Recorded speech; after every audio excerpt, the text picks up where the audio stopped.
Olá, pessoal, bem-vindos a mais um vídeo. Nessa aula, nós vamos começar o estudo sobre algoritmos de busca em grafos. Então, veja, qual que é a ideia, por que que é importante nós sabermos buscar elementos em um grafo? Porque a ideia básica é que a gente vai conseguir, né, de uma maneira determinística, percorrer todos os elementos daquele conjunto não estruturado, que é o nosso grafo, passar uma vez por cada um deles, tá? Então, quando eu acesso ou recupero os elementos do meu conjunto V, eu estou fazendo uma busca em um grafo, tudo bem? Então, há várias formas de se fazer busca em grafos. Nós iremos aqui estudar duas, a busca em largura primeiro, e depois a busca em profundidade. E a gente vai ver que ambas são bem distintas e têm as suas aplicações próprias. Tudo bem? Antes de entrar na busca em largura, eu gostaria de fazer uma relação aqui direta entre o problema de você extrair uma árvore a partir de um grafo e a busca em grafos, porque nós veremos aqui que tanto a busca em largura quanto a busca em profundidade, o que elas realmente fazem é extrair uma árvore, né? A árvore de busca em largura e a árvore de busca em profundidade. Então, por que extrair uma árvore é tão importante assim? Porque, veja, pessoal, aqui num exemplo simples aqui, de uma árvore binária. Então, cada nó só tem dois filhos, a esquerda e a direita. Esquerda, direita, esquerda, direita. Então, veja, numa árvore desse tipo, é como se o índice aqui do elemento P, ó, então, se eu colocasse aqui, ó, T de esquerda, esquerda, esquerda, esquerda, eu estou em P, né?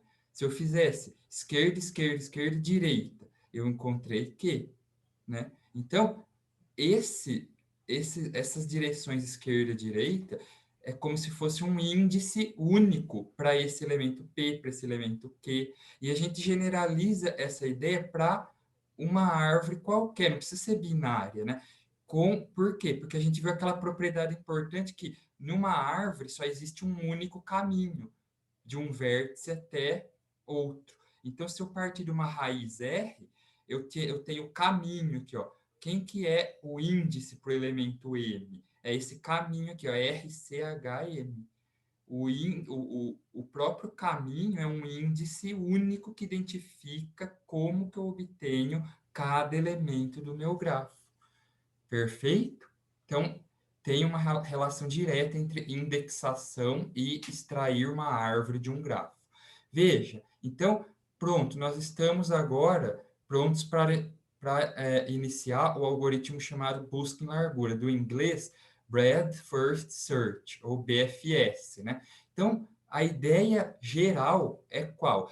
A cada novo nível que eu descubro no meu grafo, na minha árvore, eu vou visitar todos os vértices daquele nível antes de passar para o próximo nível.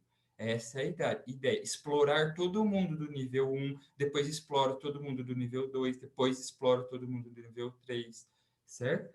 Essa propriedade nos garante que nós vamos sempre obter os menores caminhos da raiz para qualquer outro vértice do grafo.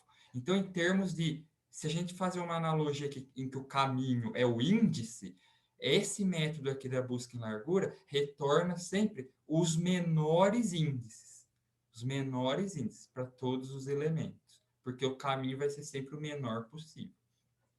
Então, veja, antes de passar o pseudocódigo, nós vamos definir aqui 4 variáveis fundamentais para entender a busca em largura. A primeira delas é v.color, é um atributo de cada vértice V. E esse atributo é basicamente o status desse vértice. Então, existem 3 valores possíveis. Ou um vértice é white, quando ele é white? Quando ele ainda não foi descoberto. Então, ele ainda não entrou na fila Q, tá? Quando ele é gray, então um vértice é gray quando ele já foi descoberto e ele ainda está na fila para ser processado. E quando que um vértice é black? Quando ele já foi finalizado, ou seja, ele já saiu da fila e nunca mais vai ser visitado, nunca vai ser processado, né? É um vértice encerrado. Muito bem. O lambda V, quem que é? É a menor distância de V até a raiz.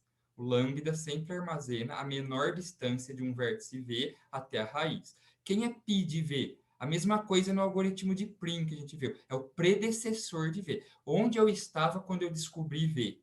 E, por fim, a fila, que aqui, pessoal, é uma fila padrão, FIFO, First In, First Out. Não é uma fila de prioridades, é uma fila tradicional.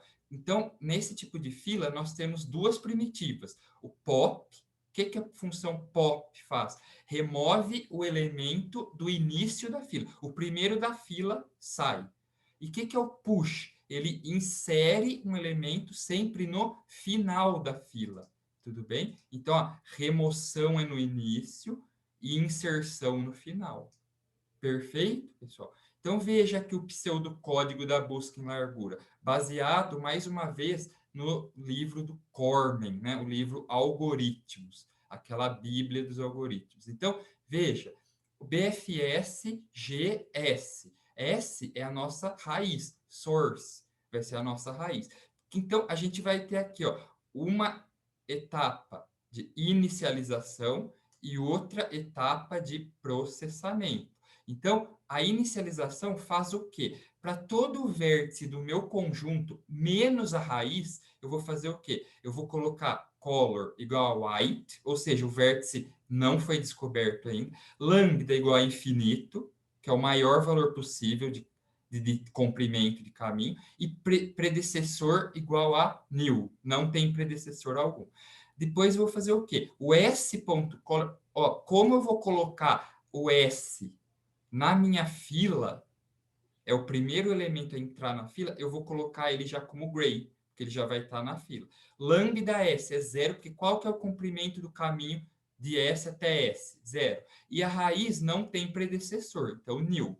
A fila Q começa vazia, e aqui, então, eu faço o quê? Insiro o único elemento que vai ter na minha fila antes de inicializar o loop principal. Quem é esse único elemento? S, a raiz.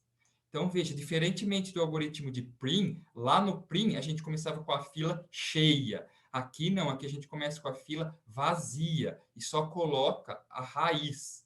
Tudo bem? Então, de posse disso, eu tenho minha fila com apenas um elemento, que é a raiz. Eu vou para esse laço principal aqui. Ó. Então, o que, que o laço fala? Enquanto a fila não for vazia, faz o quê? Retira o primeiro elemento da fila. U igual a pop Q. Para todo vizinho V de U, eu vou checar. Olha, eu já passei por aqui antes. Eu vou checar. Ó, se esse vértice V, se esse vizinho de U ainda nunca foi descoberto, se ele é white, primeira vez que eu estou passando por aqui, o que, que eu faço? Opa, então eu vou rotular ele. Qual vai ser o lambda do V, pessoal?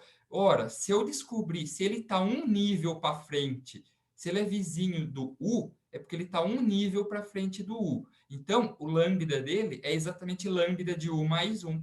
Tudo bem? O V é descendente de U. É isso que a gente fala. Então, ele tem o lambda, a distância dele é 1 a mais que a do U. Lambda V é lambda U mais 1. Quem é o predecessor de V? É o U. E aí eu faço o quê? Eu vou inserir esse vértice V que eu acabei de descobrir na fila. Só que antes de inserir na fila, eu tenho que trocar a cor dele para gray. Então ele fica gray, o V, e eu insiro ele na fila, no final da fila. Final da fila. Faço isso para todos os vizinhos de V, tá certo? Quando eu saio desse loop, pessoal, desse for aqui, o que, que eu posso fazer? Eu já explorei todos os vizinhos de U. Então, o U, pronto, acabou, está finalizado. O U.color igual a black. Porque eu tirei ele da fila, processei todos os vizinhos. A hora que eu não tenho mais o que fazer com U, nesse ponto aqui eu garanto o seguinte, ele lambda dele não vai mais mudar e nem o predecessor dele também não vai mais mudar. Então, quando ele fica black, eu praticamente finalizo esse vértice. E eu vou voltar aqui enquanto restar elementos na fila, eu vou fazendo esse processo, até que um momento a minha fila vai se esvaziar, tudo bem? Porque não vai ter quem eu adicionar aqui na fila. Quando ela se torna vazia, a gente sai do while e o algoritmo termina. Tudo bem, pessoal? Então, basicamente, essa era a ideia da busca em largura. Era isso que eu gostaria de falar nesse vídeo. Eu vou ficando por aqui, então. Agradeço a atenção de todos. Muito obrigado e nos vemos em breve aí com outros vídeos. Até mais.